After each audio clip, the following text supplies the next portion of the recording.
Hi, and welcome to the No Experience. I'm Sheree No, and today I wanted to share with y'all things that only exist in South Korea.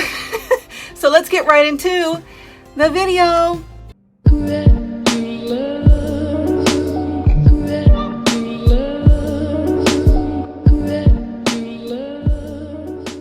I just realized my hair's a hot mess. I just came back from Korean class today, which was less than stellar, so my hair's a little funky, but you know what? I needed to cheer myself up by making a video, so thanks for watching. And if you're new to the channel, please do consider subscribing. I am trying to get this channel monetized, and your help would really be appreciated. So let's get into the first thing that you'll only see in South Korea, and that is flat chopsticks. What? Bro, what are you talking about, man? If you want to up your chopstick game, this is the place for you. I mean, yeah, like if you get delivery, then they'll usually give you, the disposable chopsticks that we get even in America when you order like Chinese food, and they're round. But Korean chopsticks are flat, and if you go to like a decent Korean restaurant, they're going to give you almost, actually now that I think about it, all Korean restaurants use flat chopsticks. Yeah. If you're good at using chopsticks in America, that's great. That'll give you a foundation for using these chopsticks, because the ones we use in America are intermediate chopsticks. Korean chopsticks are expert level.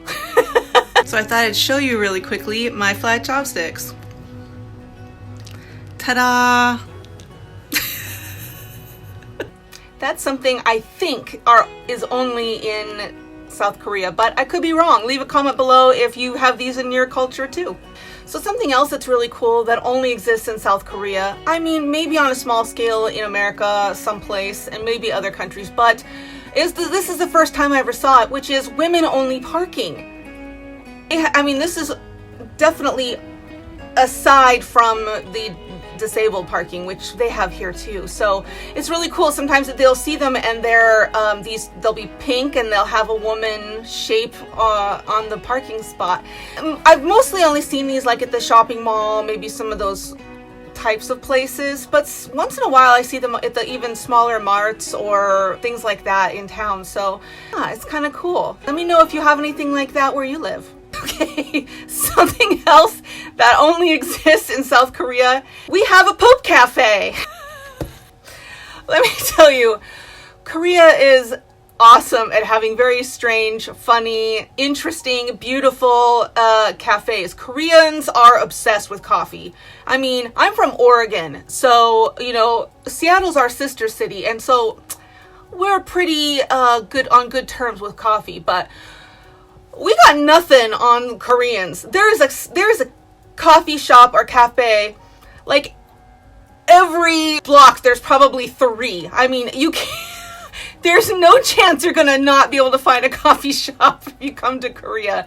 But anyway, Korea is world known for having these interesting cafes. I did do a video where I showed when my daughters and I went to Seoul and we visited the Meerkat Cafe, which was super fun. But they have lots of these kitschy themed type of cafes. They also are really big on Instagram cafes, so they have lots of beautiful, aesthetically pleasing cafes. They have places specifically so you can take photographs while you're in there, and selfies. We call them selkas in Korea. So if you want to come to Korea and visit South Korea, you're gonna have a blast checking all of these very interesting cafes out, and I highly recommend it. Okay, another thing that I believe only exists in South Korea are burial mounds. So, like, in America, when someone wants to be buried instead of cremated, we bury them in the ground. They're usually the first, few months, there might be like a little small bump where the earth was moved, but over time it just becomes a flat surface. If you've ever visited a cemetery, you know what I'm talking about. But South Korea is different. Now, a lot of South Koreans prefer getting cremated because it's cheaper and there's not a lot of space anymore, but some families still have family plots. like we have in America, but these are not in a traditional cemetery. They can be anywhere. So you will often drive in the city, in the countryside, and if you look on the mountainside, but you will often see just this strange little cutout into the side of the mountain, and you'll see a burial mound. And I think it's really interesting because unlike America, where we have plenty of space to bury people wherever we want, but we don't. I mean, you don't bury your family in your backyard. And granted, I mean, many Koreans live in the city. They don't exactly do that either. But it's completely normal to be driving on the freeway and just randomly look over, as I often do, to the mountainside, and you'll see these burial mounds. Sometimes usually they're very well kept still, even though they could be very old. Sometimes they have headstones, sometimes they don't. But all the time when I see them, I'm constantly curious, who was that? How did they bury you on the side of the mountain like that? I mean, because it can't be easy to get to sometimes. I think it's kind of cool. If you like that sort of thing, you might also think it's interesting to look at. I'm not weird, I swear. Well, now this one, now granted, I will say I haven't traveled a lot to other countries, so I'm saying this one is only seen in Korea or only exists in South Korea very loosely. If you've traveled to other countries and watched TV, maybe they do this there too, but this is my personal experience. In South Korea, when you're watching TV, they will blur the cigarettes that the people are smoking on the TV show. They will blur the knife. They will blur the gun. They will blur any type of physical injury. You can clearly see what it is, but they still blur it. But sometimes the bad words will still be there. Oh my gosh. And that reminds me of the other day when we went to the university hospital for my rheumatology appointment. A man that was working at the hospital that was directing traffic had a hat on that in English had the F word on it. I was like, I don't think he speaks English, because if he did, he would not be wearing that hat to his professional job. That probably is a whole other video, because I do see English spelled wrong on signs a lot in South Korea, or like the grammar is just weird. Hey, look, I don't speak Korean well, thus the Korean language classes, so who am I to judge? But how did I even get started talking about that? See, this happens, YouTube, when I have a YouTube channel. I just start going off on a weird tangent.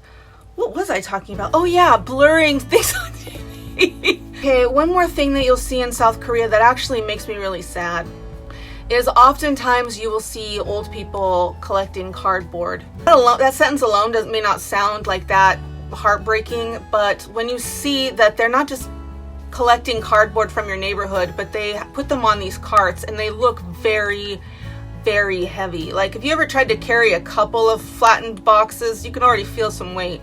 And they have like stacks of them on these hand carts, and they will push them all over the city trying to find cardboard so they can take them to the recycling so they can make some money. And you guys, they'll do this all day and they'll get like $1 or $2 and that's it. But they don't, I'm still trying to understand why this is the way it is, because again, I've only lived in South Korea not even 2 years yet, so a lot of the culture I'm still trying to understand. But I get the impression that there is a huge lack in Social Security for many people. Now, we have this problem in America too. A lot of people on Social Security who are living on very low amounts of money, but there are subsidies to help that, like food stamps or the HUD program for housing. So I mean, there's some additional help. So I'm not 100% sure why this is such a huge thing in South Korea. But one thing you won't see that is not something that exists in South Korea is panhandlers. You'll see these people and they're working so hard to just get $1 or $2, but you'll never see people with signs asking for money. That is always really hard for me to see when I see it. I don't know if I'll ever get used to seeing that, and I just want to jump out of my car and help every one of them push their carts around the city, but to be honest, they're probably in much better shape than I am. Anyway, I hope that you liked this video. Please, like I said, do consider subscribing. I am trying to get this channel monetized so that I can go out and do more in South Korea and show you guys more of the beautiful culture here, and also some of the funny, interesting things as well. And if you'd like to support the channel so that I can financially do some of those things, you can do so at patreon.com/theknowexperience. So until next time, y'all, stay classy, YouTube. Bye.